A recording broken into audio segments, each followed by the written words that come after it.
প্রথমেই আমরা আর্ট পেপারের একদমই মাঝ বরাবর সোজা একটা দাগ টেনে নেব। এরপরে এই যে দাগটা দেখতে পাচ্ছ, এই দাগের একদমই মাঝে আমরা একটা ঘর আঁকাবো। সেই জন্য দেখো এই পাশে একটা দাগ টানবো এবং এ পাশে একটা দাগ টানবো।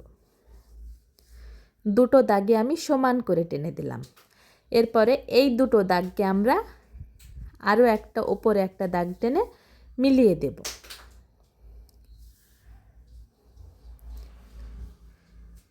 দেখো এই যে দাগটা, এটা আমি কিন্তু বড় করেছি, দুই সাইডে কোণাতে বের করে রেখেছি। এরপরে এই কোণায় থেকে আমি একটা কোণাকুনি দাগ টানলাম, এ পাশে একটা কোণাকুনি দাগ টেনে দিলাম এবং এই দুটো আবারও একসাথে মিলিয়ে দিলাম। সুন্দর একটা ঘরের চালা হলো, একটা ঘরের শেপও চলে আসলো। এখন এই ঘরের একটা দরজা এবং দরজার দুই পাশে দুটো জানালা।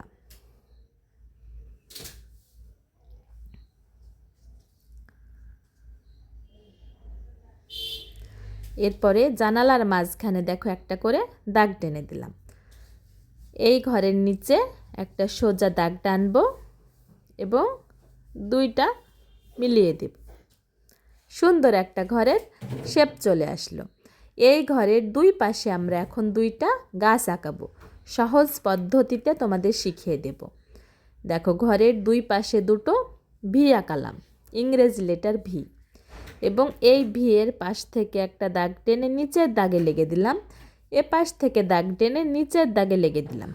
একইভাবে এইটারও আমরা এঁকে নেব। এই ভিটাও আমরা গাছের শেপটা দিয়ে নিলাম। দেখো দুই পাশে দুটো গাছের গোড়া হলো। এখন এইখান থেকে দেখো রাউন্ড করে ধরে রাউন্ড করে ছোট বড় রাউন্ড করে আমরা একটা গাছের পাতার শেপ দিয়ে নেব। দেখো রাউন্ড করছি, এ পাশেও আমরা রাউন্ড করে নিয়ে গেলাম এবং মিলিয়ে দিলাম। এই গাছটা আঁকানো তোমাদের আরও সহজভাবে শিখিয়ে দিচ্ছি।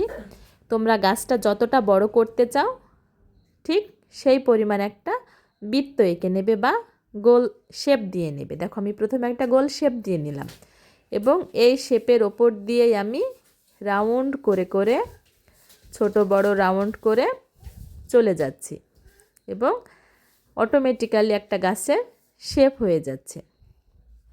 দেখো হালকা হাতে যেটা টেনেছিলাম তার উপর দিয়ে টেনে দিলাম। এই যে দাগ দেখতে পাচ্ছ, এটার পিছনে এখন আমরা দূরের গাছপালা আঁকাবো। দূরের গাছপালা আঁকানো একই নিয়ম, ছোট বড় রাউন্ড করবে। দেখো একটা রাউন্ড ছোট তো একটা বড়, একটা ছোট তো একটা বড়, এভাবে আমি দূরের গাছপালাটা এঁকে ফেললাম। এরপরে এই যে দরজাটা দেখতে পাচ্ছ, দরজার দুই পাশে আমি দুটো নুক্তা দিয়ে নিলাম এবং এইখান থেকে ধরে একটা বাঁকা দাগ টেনে দেব। এই দাগটা যেভাবে টানলাম একইভাবে এই ওপরে যে নুক্তাতে দিয়েছিলাম সেই নুক্তায় ধরে নিচ বরাবর বাঁকা দাগ টেনে দেব। আর একটা সুন্দর একটা রাস্তা হয়ে গেল।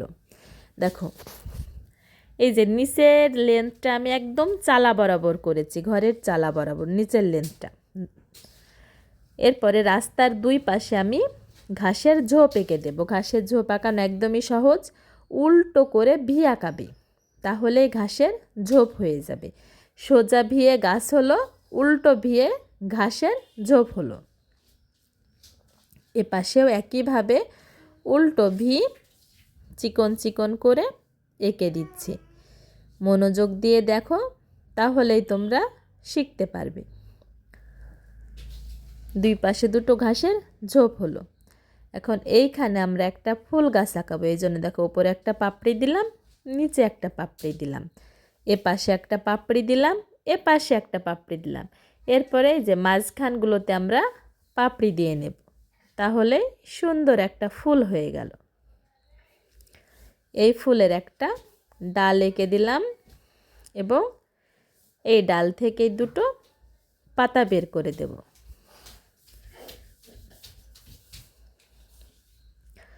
দেখো দৃশ্য টাকানো কমপ্লিট হয়ে গেছে আর আমি রঙও করে নিয়েছি। কোথায় কোন কোন রং করেছি তোমরা মনোযোগ দিয়ে দেখো।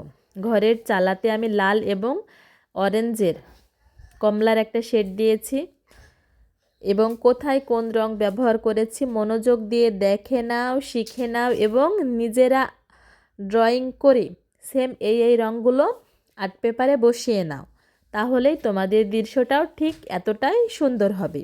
তো কে কোথায় থেকে বলছো বা দেখছো আমার ভিডিওটা একটু কমেন্টে জানিয়ে দিও। আজকের মতন বিদায় নিচ্ছি, আল্লাহ হাফেজ।